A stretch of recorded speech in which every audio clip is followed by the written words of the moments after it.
O segundo turno das eleições presidenciais da França será disputado no próximo dia 24, entre o atual presidente Emmanuel Macron, de centro-direita, que tenta a reeleição, e a deputada Marine Le Pen, do partido Reunião Nacional, de extrema-direita. Embora Macron já tenha vencido a mesma Le Pen em 2017, agora, devido ao desgaste de seu governo, que não conseguiu dar respostas satisfatórias ao encarecimento do custo de vida, acredita-se que o pleito terá uma porcentagem mais apertada do que naquela época. Como estratégia eleitoral, a candidata de extrema-direita deixou em segundo plano seu discurso xenofóbico e autoritário, para focar em pautas econômicas e sociais. A ascensão paulatina de seu partido causa preocupação na comunidade europeia.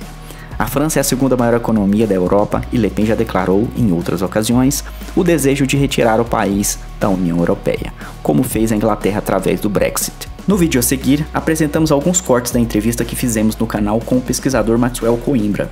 Ele esclarece alguns aspectos sobre como o Rassemblement National tem aumentado seu eleitorado ao longo dos anos e o que podemos esperar para o segundo turno. O Jean-Marie Le Pen, que é o cabeça, o principal nome do partido Front National, que hoje se chama Rassemblement National, ele negou o Holocausto, a Shoah, né, negou o Holocausto durante um período, e eu acreditava que isso era fundamental na argumentação do Front National, na argumentação da principal extrema-direita europeia, que é a francesa. Quando eu vi que o empreendimento de poder do Front National ele era muito mais amplo do que a negação do Holocausto, a negação do Holocausto ficou em segundo plano, e eu trabalhei muito mais na gestão dos sentimentos políticos. Eles têm uma nova forma de se apresentar, têm uma nova forma de buscar gerir os sentimentos. Como que isso acontece? Isso acontece a partir do projeto que eles mesmos chamam, tá, de desdemonização do partido. Tentaram fazer isso no início da década de 90, com Jean-Marie Le Pen ainda, e com o projeto de um artífice político que se chamava Bruno Magret. Só que ele foi expulso do partido, e a Marine Le Pen, depois, né, em 2012, ela retoma esse projeto. O que é o projeto de desdemonização? O projeto de desdemonização é um projeto estético.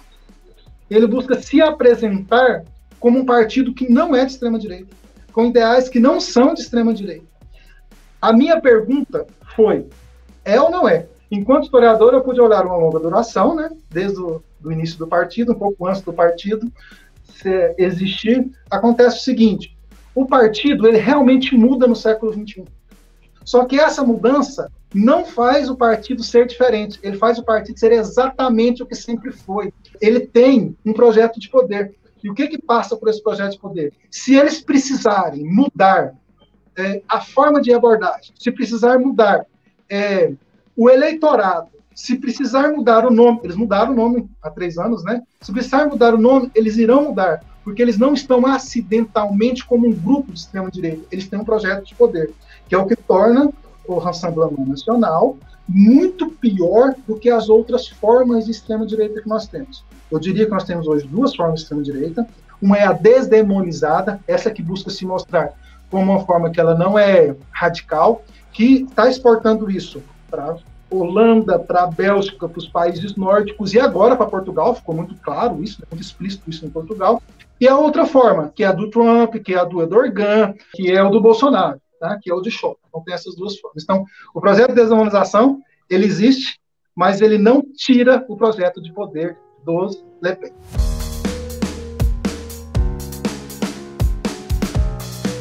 O sujeito, ele foi descentralizado no mundo que nós vivemos, né? Foi basando aqui no Bauman e várias outras pessoas.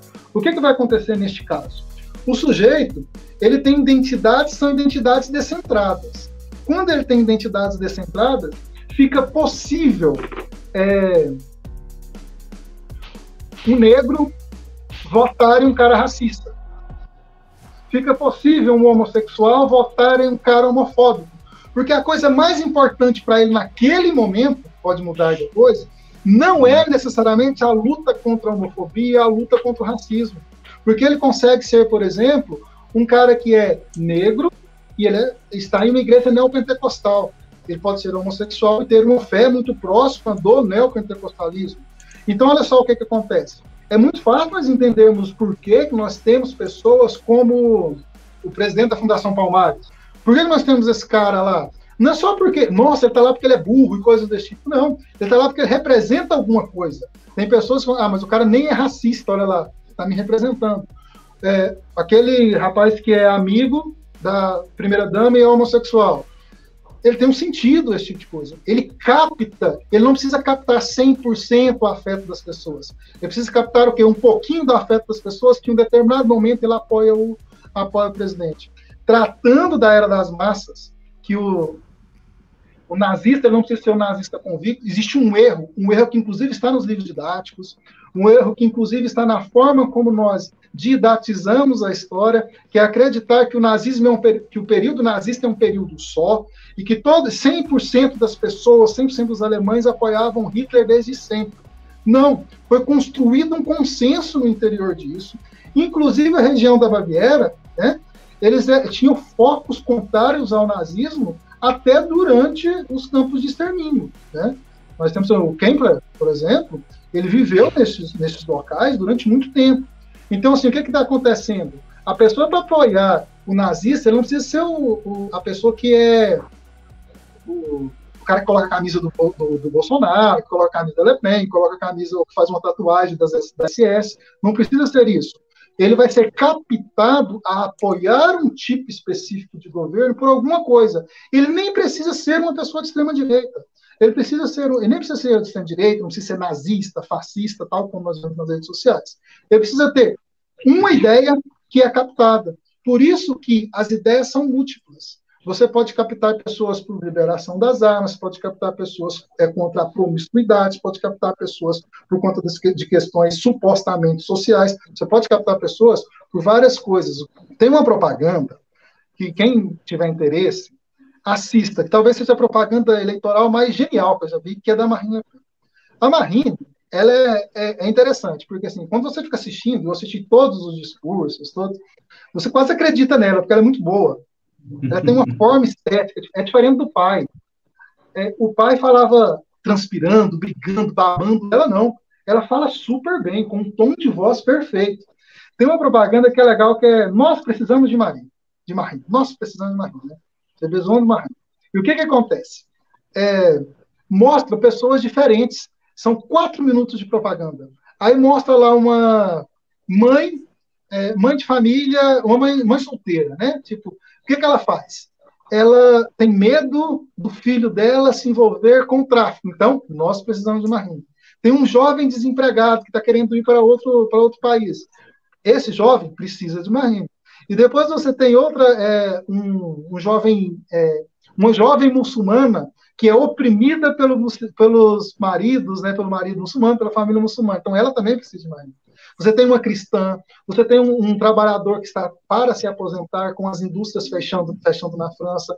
Então, olha só, é um quebra-cabeças que vai se juntar quando, na eleição da Marine. E ela pega e diz o seguinte, no final da propaganda, ela assistindo o vídeo, ela fala assim, tá bom, né? Já que eu sirvo mesmo, eu faço esse sacrifício por vocês. Nós aqui temos o contrário, nós temos nas esquerdas, tem um candidato que quer resolver o problema da jovem muçulmana. Nós temos candidato que quer resolver o problema só do jovem desempregado. Nós temos candidatos que quer resolver o problema só do senhor que tá prestes a se aposentar. A extrema-direita, ela diz que ela não vai resolver o problema de um, mas ela vai juntar todas essas pessoas. Então, por isso que elas captam mais afetos. É interessante que nas últimas eleições, ela modificou os seus eleitores. Ela, diferentemente do pai, ela conseguiu captar eleitores de esquerda. Quem são os eleitores de esquerda? Não é o cara do partido, não, muito menos o cara do sindicato. São aquelas pessoas que estão lá nas fábricas que estão trabalhando, que estão vendo seu salário ser corrompido, né? Tá vendo perder o emprego, coisas assim. Pessoas que sempre votaram na esquerda. Eles passaram a fazer o quê? Votar na direita. Isso é legal, porque eu li muito mapas de voto. E esses mapas de votos mostram principalmente a crescente de votos da Marine Le Pen nos subúrbios de Paris, que são a maioria dos trabalhadores. Então, continua com os votos, principalmente na Côte d'Azur, e principalmente em Lyon, né? Lyon é a base da extrema-direita francesa. Mas ela tem conseguido votos em locais que não tinha antes, que são nos arredores de Paris por conta disso. essa similaridade ou aproximação de determinados discursos de esquerda. Óbvio que ela não é uma pessoa de esquerda, né? Como o Fernando falou, no guarda-chuva vem um monte de outras coisas, né? Mas esse discurso se aproxima muito. É bem interessante uma leitura dos argumentos dela para nós notarmos isso.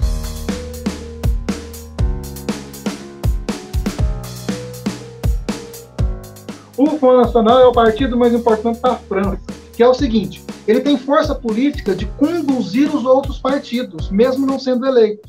O que ela fala, o que o Front Nacional fala, os outros partidos vão pautar nas suas discussões, e é o único partido que esteve entre os 3 primeiros desde o início da década de 90, né? Então isso aí torna ele um dos 3 partidos. Ah, mas não venceu a eleição, ok, né? Não diz que ele é um partido forte. Só que na França nós temos uma característica que eu pensei ingenuamente que aconteceria no Brasil, né? Eles chamam de cordão sanitário, né? O que é o cordão sanitário? Não importa quem que é o extremista que vá para o segundo turno. Não importa, nós faremos uma aliança de democratas. Nas últimas eleições, você teve lá os 3 candidatos de esquerda apoiando o Macron, que é terrível, né? Você tinha lá os 3 candidatos apoiando o Macron. Na França isso aconteceu, não só agora, mas sempre aconteceu, historicamente falando, tanto quanto tem um de extrema esquerda, como aconteceu na década de 80, quando você teve na primeira eleição, na primeira vez que o Jean-Marie foi para o segundo turno, a única vez, né, que foi para o segundo turno. Aconteceu. Então, assim, sobre as próximas eleições, que aconteça novamente o cordão sanitário e barre a Marine Le Pen. Ok, está elegendo o Macron de novo, né? Tudo bem, nós estamos da extrema-direita. Que barra a extrema-direita.